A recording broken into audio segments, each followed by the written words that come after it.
ಸ್ನೇಹಿತರೆ, ಟ್ರೇಡಿಂಗ್ ಅಂದ್ರೆ ದುಡ್ಡು ಮಾಡೋ ಸ್ಕಿಲ್ಲ ಅಥವಾ ಗ್ಯಾಮ್ಲಿಂಗಾ? ನೀವು ನೋಡಿರ್ತೀರಾ ಸೋಷಿಯಲ್ ಮೀಡಿಯಾದಲ್ಲಿ ತುಂಬಾ ಜನ ಟ್ರೇಡಿಂಗ್ ಬಗ್ಗೆ ಮಾತಾಡೋದನ್ನ. ತುಂಬಾ ಜನಕ್ಕೆ ಇನ್ನೂ ಟ್ರೇಡಿಂಗ್ ಅಂದ್ರೆ ಏನು ಅಂತಾನೆ ಗೊತ್ತಿಲ್ಲ. ಈ ವಿಡಿಯೋ ಮುಗಿಯೋದ್ರೊಳಗೆ ಟ್ರೇಡಿಂಗ್ ಅಂದ್ರೆ ಏನು ಅಂತ ಬೇಸಿಕ್ ಕಾನ್ಸೆಪ್ಟ್ ಕ್ಲಿಯರ್ ಆಗುತ್ತೆ. ನಮಸ್ಕಾರ ಗೈಸ್, ನನ್ನ ಹೆಸರು ಆಕಾಶ್ ಅಂತ. Welcome back to my YouTube channel. ಈ ಯೂಟ್ಯೂಬ್ ಚಾನಲ್ ಅಲ್ಲಿ 90 ಡೇಸ್ ಟ್ರೇಡಿಂಗ್ ಸೀರೀಸ್ ಮಾಡ್ತಾ ಇದ್ದೀನಿ. Basic to advance level step by step ಇರುತ್ತೆ. ಓಕೆ, ನಾವು ಫಸ್ಟ್ ಒನ್ ಟ್ರೇಡಿಂಗ್ ಅಂದ್ರೆ ಏನು ಅಂತ ತಿಳ್ಕೊಳ್ಳೋಣ.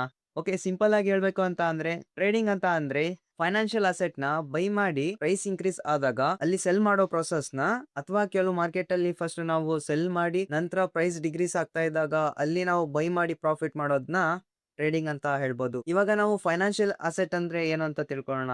ಇವಾಗ ಫೈನಾನ್ಷಿಯಲ್ ಅಸೆಟ್ ಅಂತ ಅಂದ್ರೆ ಕನ್ನಡದಲ್ಲಿ ಹಣಕಾಸಿನ ಆಸ್ತಿ ಅಂತ. ಇದು ನಾವು ಡಿಜಿಟಲ್ ಮೂಲಕ ಮಾಡೋದನ್ನ ಫೈನಾನ್ಷಿಯಲ್ ಅಸೆಟ್. ಇಲ್ಲಿ ನಾವು ಟ್ರೇಡಿಂಗ್ ಅನ್ನ ಡಿಜಿಟಲ್ ಮೂಲಕ ಮಾಡ್ತೀವಿ. ಈಗ ನಾವು ಫೈನಾನ್ಷಿಯಲ್ ಅಸೆಟ್ ಅಂದ್ರೆ ಏನು ಅಂತ ತಿಳ್ಕೊಳ್ಳೋಣ. ಫೈನಾನ್ಷಿಯಲ್ ಅಸೆಟ್ ಅಂತ ಅಂದ್ರೆ gold, forex, crypto and stocks, commodity, index ಮತ್ತು ಇನ್ನು ಇತ್ಯಾದಿ. ಓಕೆ, ಒಂದು ಎಕ್ಸಾಂಪಲ್ ನೋಡೋಣ. ನೀವೇನಾದ್ರೂ ಗೋಲ್ಡ್ ನ 1 ಲಕ್ಷಕ್ಕೆ ಬೈ ಮಾಡ್ತೀರಾ ಅಂತ ಅನ್ಕೊಳ್ಳಿ. ಅವಾಗ ಪ್ರೈಸ್ ಮೇಲ್ಗಡೆ ಮೂಮೆಂಟಮ್ ಆಗುತ್ತೆ 1,05,000ಕ್ಕೆ. ಅಲ್ಲಿ ನೀವು ಪ್ರಾಫಿಟ್ ನ ಕ್ಲೋಸ್ ಮಾಡಿದಾಗ ಆ 5,000 ರೂಪಾಯಿ ನಿಮ್ದು ಪ್ರಾಫಿಟ್ ಆಗಿರುತ್ತೆ. ಫಾರ್ ಎಕ್ಸಾಂಪಲ್, ನೀವು ಇವಾಗ 1 ಲಕ್ಷದಲ್ಲಿ ಬೈ ಮಾಡಿರ್ತೀರಾ.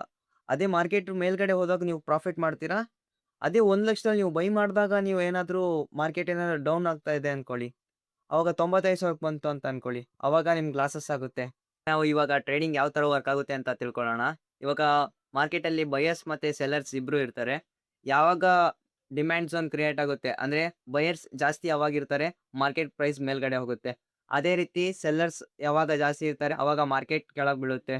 ಆಸ್ ಎ ಟ್ರೇಡರ್ ಏನ್ ಕೆಲಸ ಅಂತ ಅಂದ್ರೆ ಇಲ್ಲಿ market okay, as A trader ಆಗಿ ಇಲ್ಲಿ ಏನ್ ಕೆಲಸ ಅಂತ ಅಂದ್ರೆ ಮಾರ್ಕೆಟ್ ಅನಾಲಿಸಿಸ್ ಮಾಡಿ ಸರಿಯಾದ ಎಂಟ್ರಿ ಮತ್ತೆ ಎಕ್ಸಿಟ್ ತೆಗೆದುಕೊಳ್ಳೋದು. ಓಕೆ, ಟ್ರೇಡಿಂಗ್ ಅಂದ್ರೆ ಗ್ಯಾಮ್ಲಿಂಗಾ?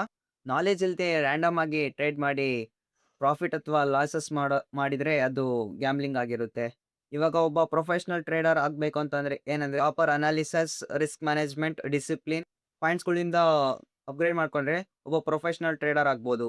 ಓಕೆ, ನೀವೇನಾದ್ರೂ ಬಿಗಿನರ್ ಟ್ರೇಡರ್ ಆಗಿದ್ರೆ ಇವಾಗ ಹೇಳೋ 5 ಟಿಪ್ಸ್ ನ ಮರಿಬೇಡಿ. ಓಕೆ, ಫಸ್ಟ್ ಒನ್ ಲರ್ನ್ ಕಡೆ ಫೋಕಸ್ ಮಾಡಿ. ಸೆಕೆಂಡ್ ಒನ್ ಡೆಮೋ ಅಕೌಂಟ್ ಅಲ್ಲಿ ಪ್ರಾಕ್ಟೀಸ್ ಮಾಡಿ. Third one always stop loss ನ ಯೂಸ್ ಮಾಡಿ. ಫೋರ್ತ್ ಒನ್ ಒಂದೇ ಟ್ರೇಡ್ ಅಲ್ಲಿ ನೀವು ಫುಲ್ ರಿಸ್ಕ್ ಇಟ್ಟು ಟ್ರೇಡ್ ಮಾಡಬೇಡಿ. ಫಿಫ್ತ್ ಒನ್ ಕನ್ಸಿಸ್ಟೆನ್ಸಿ ಮೇಲೆ ವರ್ಕ್ ಮಾಡಿ. ಅಂದ್ರೆ ಕನ್ಸಿಸ್ಟೆನ್ಸಿ ಮೀನ್ಸ್ ಎವ್ರಿ ದಿನ ನೀವು ಅನಾಲಿಸಿಸ್ ಮಾಡಿ ಪ್ರಾಪರ್ ಎಂಟ್ರಿ ಇದ್ರೆ ಮಾತ್ರ ಎಂಟ್ರಿ ಮಾಡಬೇಕು. ಇಲ್ಲಾಂದ್ರೆ ನೆಕ್ಸ್ಟ್ ಡೇಗೋಸ್ಕರ ವೇಟ್ ಮಾಡಬೇಕು. ಈ ವಿಡಿಯೋ ನಿಮ್ಗೇನಾದ್ರೂ ಇಷ್ಟ ಆದ್ರೆ ಲೈಕ್ ಮಾಡಿ ಮತ್ತೆ ಕಮೆಂಟ್ ಮಾಡಿ. ಮತ್ತೆ ನನ್ನ ಚಾನಲ್ ಸಬ್ಸ್ಕ್ರೈಬ್ ಮಾಡೋದು ಮರಿಬೇಡಿ. ನೆಕ್ಸ್ಟ್ ವಿಡಿಯೋ ಮತ್ತೆ ಟೈಪ್ಸ್ ಆಫ್ ಮಾರ್ಕೆಟ್ ಬಗ್ಗೆ ತಿಳ್ಕೊಳ್ಳೋಣ. ಮತ್ತೆ ನೆಕ್ಸ್ಟ್ ವಿಡಿಯೋದಲ್ಲಿ ಸಿಗೋಣ.